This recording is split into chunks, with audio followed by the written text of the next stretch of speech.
Hey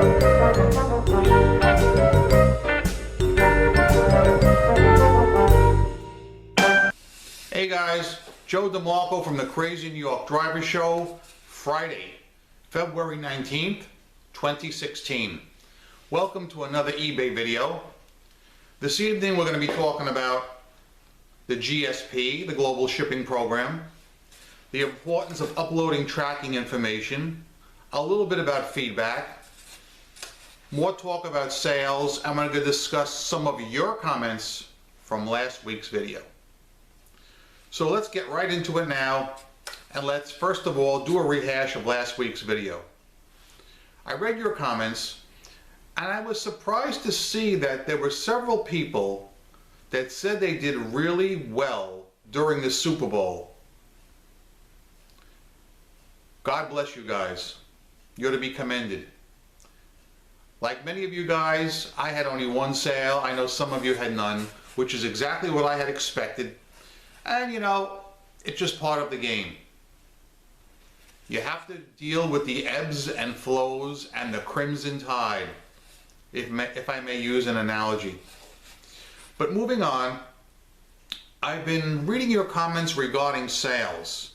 Some people are still complaining they're not selling very much. I've seen people say they've gone a week or two without making a sale, and that is just freaking horrendous. I mean, that is like a plot for a scary movie for me. Knock wood, this week sales for me were very good. You may remember last week I said my sales were somewhat lackluster, but okay. Well, this week has made up for it. Sales have been just off the charts. Excellent. I know some of you guys have been doing excellent as well. And what I'd like to try and figure out is why some of you guys are not doing well.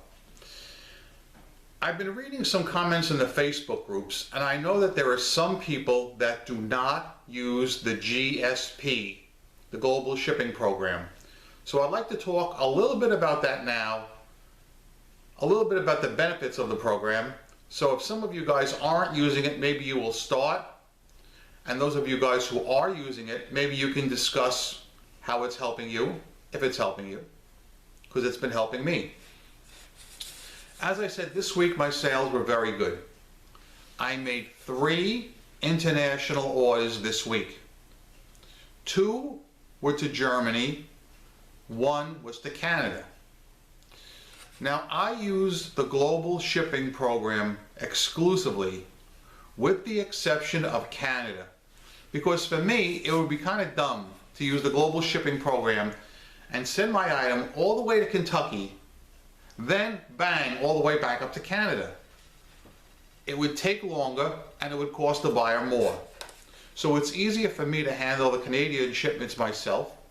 I just print out the labels and take the item to the post office, and it's on its way to Canada in a reasonably short period of time. And it saves the buyer money. Now, with the Global Shipping Program, it's very easy for sellers to use it, okay? And it's hassle-free.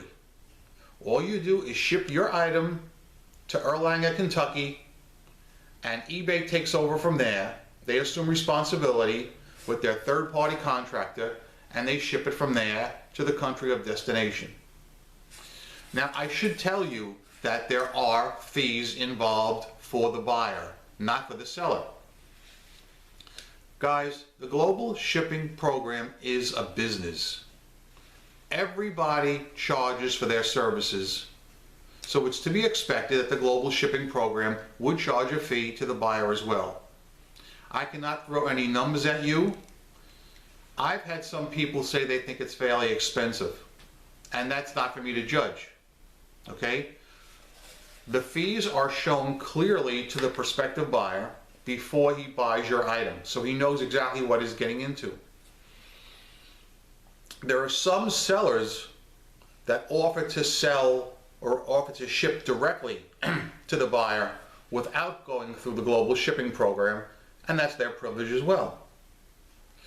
I have always used the Global Shipping Program because it's very, very easy and convenient. Have I experienced any problems? Yes. I would say they have lost about 5 of my items in the last 2 years. So what happened basically is I sent the item to the Global Shipping Program hub in Kentucky. It got there fine. They forwarded it to the buyer's country of destination, and it never made it. So what happened then? Well, the buyer would contact me and say, hey man, I never got my item, what's going on? And then a case would have to be opened through the Global Shipping Program. And eBay will back you 100% if it shows your item was received in Kentucky in good condition, which in all 5 cases mine was. So basically I was allowed to keep the money for the item that I sold and eBay reimbursed the buyer the full amount that they paid for their item. So nobody really lost. Of course the buyer was kind of disappointed he couldn't get the item. But you don't have to worry about getting negative feedback in that case, because if you did nothing wrong, eBay will protect you. I had one buyer. Normally overseas buyers are very nice people and understanding, but I do remember I had one buyer that was kind of pissed off, and he wrote, well Joe, I don't know how I'm going to be able to leave you positive feedback for this transaction. I never got the item. I said, well sir, I did my best. I sent it to Kentucky and it was received in good condition. They are the ones that lost it from their hub to your country of destination. So nothing could be done about it. But my point is, you are protected. You don't have to worry about getting negged. I have found by and large that international buyers are very friendly buyers. They're not looking to mess anybody around. All right? So if you're not in the Global Shipping Program, I suggest you get into it or at least try it out and see if you like it, because it does increase sales. This week alone, I made 3 international orders. Okay? And usually, when I sell something internationally, it's always over $100. Okay? In last week's video, I told a true story about a person who returned an item to me after they had actually opened the parcel on the bottom and then wrote refused on top, so they wouldn't have to pay the USPS fees back to me because they found the item cheaper from another seller. And a lot of you guys, quite a few of you guys, said that I should have pursued it, reported her to the post office. I chose not to go that route because the post office, anytime I ever had a claim where an item was damaged, it was very hard to get the claim resolved. So really, I'm not going to shed too many tears if they lost a few dollars, all right? This buyer, of course, should not be doing that. It's against the law, for one thing. And the fact that she did it with such alacrity and such acumen makes me think that she's done this to people in the past, that it's not an isolated incident. So, I guess we'll just see what happens. I didn't report her, didn't report it to eBay, nothing. I just took the return and moved on. My time is just too precious to waste on such things. I mean, if she committed a flagrant abuse, like if she sent me back an item other than what I sent her, well, that's a whole different story. These last few years on eBay, I haven't seen much of that at all. Occasionally I'll read a story in one of the Facebook groups where someone says they fell victim to that kind of thing. Yeah, sure. But more or less, I think that's an isolated incident. I think eBay's done a really good job, you know, to clean up that kind of thing. But of course, human nature being human nature, you will run into various things like that now and then.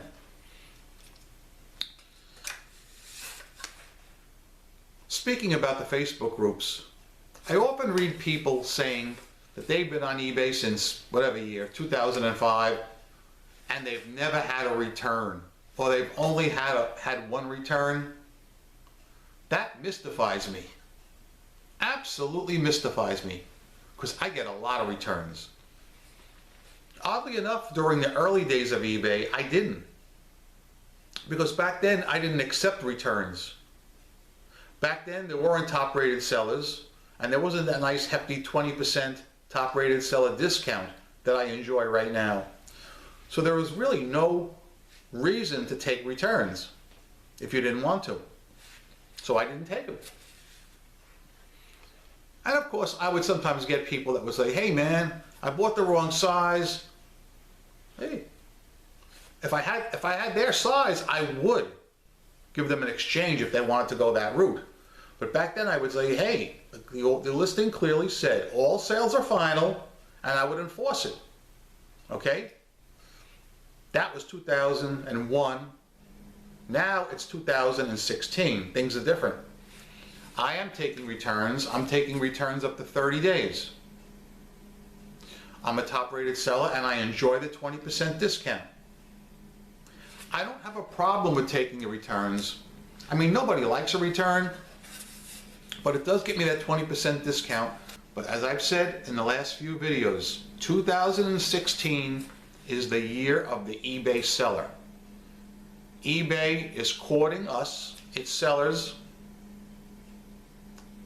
It's extended the olive branch, and it's looking to help us sell our items on their platform. I still firmly believe eBay is the best place to sell your items, especially your used items. Now, I know some of you guys are die-hard Amazon fans, and I read your comments. And yes, I can see in some cases where Amazon would be a good place to sell your CDs, music, books. I don't dispute that a bit. If you have new items, a lot of you guys like to drop ship. I think that is an Amazon type thing. Hey, you do what works for you. But I'm doing very well with eBay and I'm very happy with it. If Amazon was more seller friendly, I would not be opposed to trying it. But guys, in my opinion, Amazon is nowhere even close to as seller friendly as eBay. Is there such a thing as Amazon Radio? No. Is there such a thing as an Amazon Radio party once a year? No. Are there periodic Amazon meetups where people from all over the United States converge to celebrate selling on Amazon? I haven't heard of them. It's not a tight community like the eBay community is. There's plenty of videos of people talking about eBay. Many positive, some negative. That happens. But I'm just telling you, I feel the eBay community is a lot closer than the Amazon community. And that's a fact. I know a lot of you guys love to sell on Etsy. Etsy is good for artsy and craftsy things. I don't see it as a good venue for myself. But if it's working for you, you stick with it. Other than that, guys, that's all I really want to discuss this week. Excuse me, it's a little dry in here. I should tell you that we had a snowstorm on Monday, a rainstorm on Tuesday, Wednesday was cloudy, Thursday was frigid, today, right now, is the best weather we're having all week. But anyway, thanks for watching, guys. Always remember something. I'm Crazy New York Driver. You're not. You are not. All right? If you want to make any comments regarding any of the topics discussed today, the global shipping program, returns, that kind of thing, you're more than welcome to do it. I really would like to know one more thing before I let you go. Guys, as a seller, do you leave feedback for people? The reason I'm asking this is recently I bought like 5 items in a row, bang, bang, bang, bang, bang. I got 1 seller left me positive feedback out of the 5. Just 1. One of them didn't even upload tracking or send the item. It got to be 18 days. And I wrote to them, I said, come on, man. It's been 18 days, you haven't uploaded tracking, you haven't sent my item, can you let me know what's going on? And I purposely wrote to them without opening a request. I clicked on the button that says, I just want to ask the seller a question to help them out. Do you know they never responded to that? They never responded. 2 days later, I had to go full circle and open the request. All right? That they responded to. When they got the request, the lady wrote back and said, well, she said, I admit, I've never shipped your item. I marked it as shipped, but I never took it to the post office because my husband's been riding around with it in the trunk of his car for the last 3 weeks. I'm not kidding you. That's what she said. I still don't have the item, but I do believe she's going to send it to me. I'll tell you about that next week. Thanks for watching, guys. Rock on. Make some good eBay sales. Comments below. See you. Peace!